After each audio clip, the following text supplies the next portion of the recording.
Buen día. La voz de la mayoría silenciosa en progresopaís.com presenta Reflexiones para Chile en el año del Señor 2016. Hola, Progreso País, nuevamente con ustedes para hablar sobre un tema doctrina y el tema ideología en una segunda parte.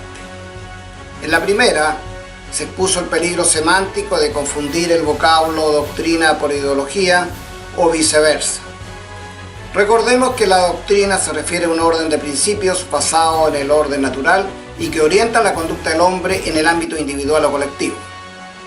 Es doctrina el orden de pensamiento, entonces, que reconozca y respete la realidad del orden natural, principalmente el orden moral que de aquel se desprende. La doctrina es un determinado principios y ordenados, por ejemplo, aplicados a un determinado quehacer político.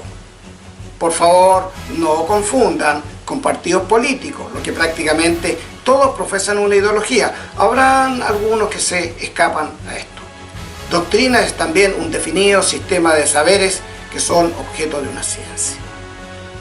Por el contrario, la ideología es un sistema cerrado de ideas que no admite otra versión que la proclamada por un rechazo de la realidad, un afirmarse en una idea que se aparta del orden natural y de lo moral, mezclando lo teórico y lo práctico en una vocación de transformación radical del hombre que adolece de todos los defectos de inaplicabilidad, pero con el seductor engaño de realizar prodigios y cambiar la vida del hombre en la sociedad. Tales, por ejemplo, la manía de igualdad que proclama el socialismo a través de una envidia igualitaria, o bien el enfermizo individualismo que resulta de una falaz y tergiversada versión de la libertad, conceptos esgrimidos por un liberalismo extremo. Como ejemplo de ideología habíamos mencionado la perspectiva de género, que afirma que las diferencias sexuales son producto de una cultura con sus correspondientes conveniencias sociales y la diferencia entre ellos no tiene nada que ver con una naturaleza determinada que lo haga a uno hombres y a otros mujeres.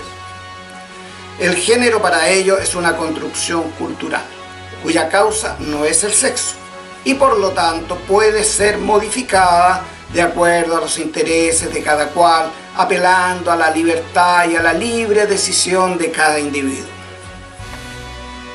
En otras palabras, este nuevo y evolucionado concepto de género deja en libertad a cada cual para orientarse al rol sexual que desee, ya que el tradicional es una construcción social y la naturaleza con su carga genética no tiene nada que ver en las opciones sexuales de cada uno, porque insisten ellos, esta tradicional inclinación sexual es producto fabricado por la cultura y es perfectamente lícito rebelarse contra esta sujeción y salirse de los roles asignados arbitrariamente, dicen ellos, a hombres y mujeres.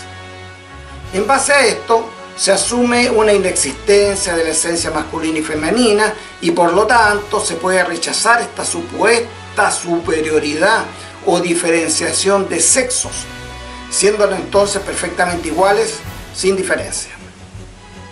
El establecer diferencias para esta ideología es mala y ofensiva para una equidad del ser humano, y cualquier atisbo de construcción social o cultural que potencie estas diferencias debe ser desconstruida, cambiada, objeto a aspirar a una nueva perspectiva de género que permita la absoluta igualdad y libertad para optar a una sociedad sin clases de sexo, no debiendo hablarse ya nunca más de hombre y mujer.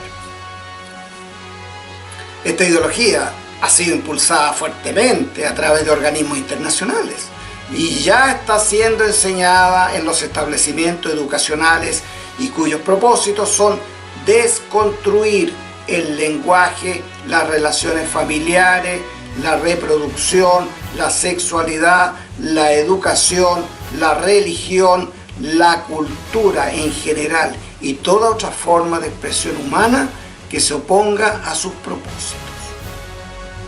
Para desconstruir lo anterior, apuntan a 4 objetivos principales. Primero, a través de la educación y los medios de comunicación, cambiar el concepto tradicional y natural sobre la masculinidad y femineidad. Segundo, cambiar las relaciones familiares, borrando las diferencias de conducta y responsabilidad entre padre, madre, marido, mujer, estableciendo en ellos un género neutral. Tercero, cambiar las relaciones familiares, borrando las diferencias de conducta y responsabilidad entre padre, madre, marido, mujer. Cambiar los roles específicos en ese mismo contexto de ocupaciones o profesiones socialmente construidos para hombres y mujeres.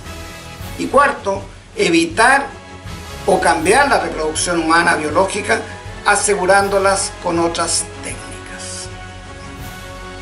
Es necesario aclarar que el lenguaje de esta ideología, los términos salud reproductiva, libre elección de reproducción y estilo de vida, es una forma clave para referirse al aborto y a la homosexualidad. Y obviamente ven como principal opositor y obstáculo a su propósito al matrimonio, la familia, religiones tradicionales, por lo que han optado en atacarlas, desacreditarlas e infiltrarlas mediante el activismo.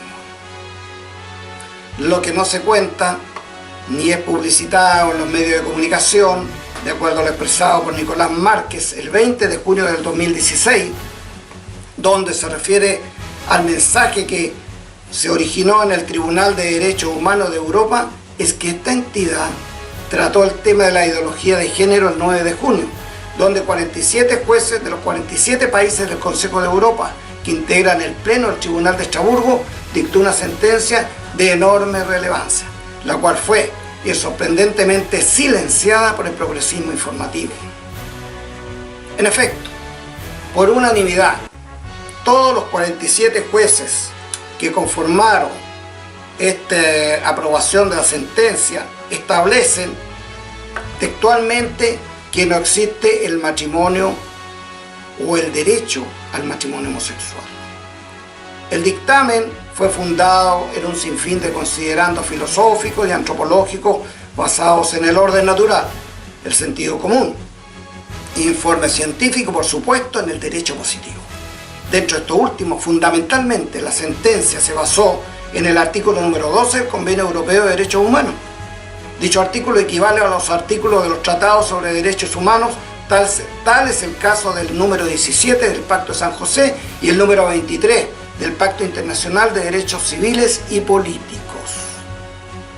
En la historia y nada difundida resolución también ha dicho el tribunal que la noción de familia no solo contempla el concepto tradicional del matrimonio, a saber, la unión de un hombre y una mujer, sino que no se debe imponer a los gobiernos, ojo, abre comillas, la obligación de abrir el matrimonio a las personas del mismo sexo, cierre comillas.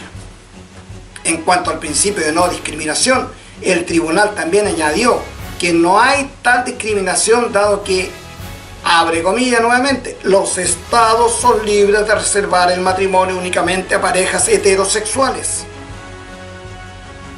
Compártase o no el fallo exacto, no preguntamos. Entonces, ¿por qué un fallo de semejante tenor, provisto por el Tribunal Internacional de Derechos Humanos más importante, con voto unánime y representativo de los 47 países europeos, no trascendió en ningún lado? Hasta aquí el artículo de Nicolás Márquez. Así están las cosas en este mundo, queridos amigos. Volveremos en una próxima oportunidad con más reflexiones de progresopaís.com. Hasta pronto.